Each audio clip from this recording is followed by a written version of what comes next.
Hablemos un poco sobre el delito.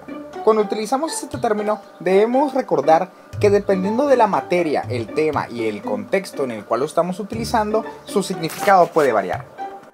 Pero para los efectos de esta materia penal, entenderemos al delito como esa conducta típica, antijurídica y culpable. A esto lo conoceremos como los elementos del delito. Cabe aclarar que dependiendo del autor que se trate, los elementos del delito pueden variar, pudiendo ampliarse la lista de estos o reducirse los mismos, teniendo en nuestra doctrina casos en los que las interpretaciones sistemáticas de lo que entiende el autor por delito llegan a tener hasta 9 elementos. El primer elemento corresponde a la conducta, entendiendo a esta como ese actuar, como la forma en que se exterioriza la voluntad de la gente. El artículo 12 del Código Penal de Baja California nos señala que un delito puede ser cometido únicamente por vía de acción y por vía de omisión. Es por ello que se desprende que uno de los elementos necesarios para que se dé la existencia de un delito es que exista una conducta, la cual debe ser ejecutada en vía de acción o de omisión. Cuando hablamos sobre las omisiones, nuestro Código Penal establece de dos tipos, propias e impropias. Con propias se refiere a las que su contenido vienen contenidas textualmente en el Código Penal, es decir, existe un tipo penal específico para ellas, como por ejemplo la omisión de auxilio, la omisión de cuidado, etc. Y por omisión impropia, a las que se equiparan a sus versiones de acción, pero con su omisión de actuar se permite el daño, es decir, que permitimos que se dé una actividad específica, al no hacer nada. Debemos señalar que cuando hablamos sobre la acción, existen diferentes consideraciones que tenemos que tener en cuenta y que vienen contenidas en nuestro código, pero esas serán parte de un material independiente posterior.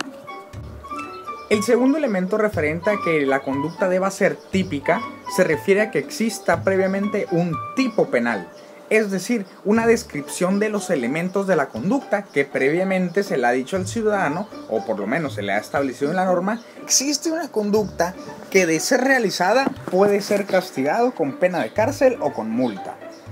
Con esto le damos certeza al gobernado de que no es una ocurrencia de la autoridad el tratar de buscar una pena de prisión. Para el estudio del tipo penal podemos seccionarlo en funciones, clasificaciones y elementos.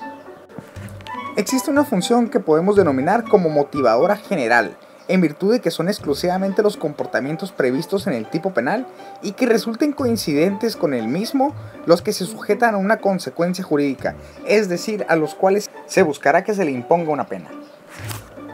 Otra de las funciones del tipo penal es el de seleccionar comportamientos humanos que sean penalmente relevantes para el derecho, es decir, que existe una necesidad lógica, una necesidad justificada de imponer una penalidad a la persona que cometa dicha conducta para tratar de inhibirla o etcétera, con algún otro tipo de finalidad, pero existe una selección de qué comportamientos sí y qué comportamientos no.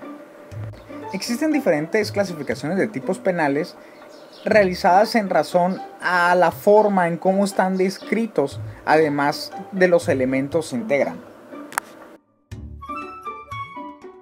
Y cuando hablamos de los elementos del tipo penal, estos también varían dependiendo del autor, pero generalmente los encontraremos en la doctrina como elementos objetivos, subjetivos, normativos y descriptivos.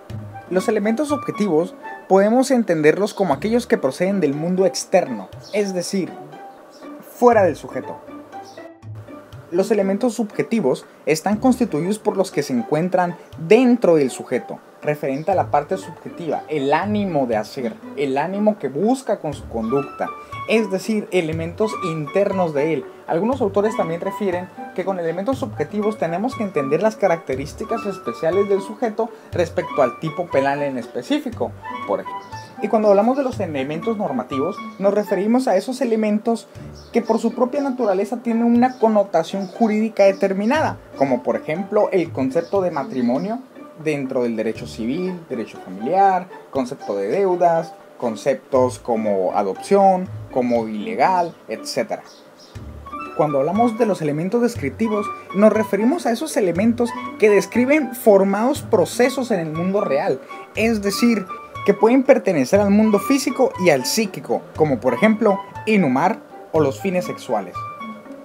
El concepto de antijuridicidad es uno de los conceptos más amplios de la materia penal, en razón de que existen diferentes corrientes, diferentes ramas y diferentes autores, pero en términos generales podemos hablar de la antijuridicidad como ese actuar que va en contra del derecho, no solo del derecho penal en este caso, sino de todo el derecho en general.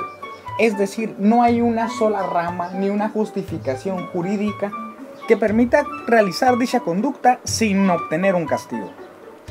Hablar de culpabilidad es hablar de reprochabilidad, es decir, qué tan reprochable le es la conducta a la persona que cometió.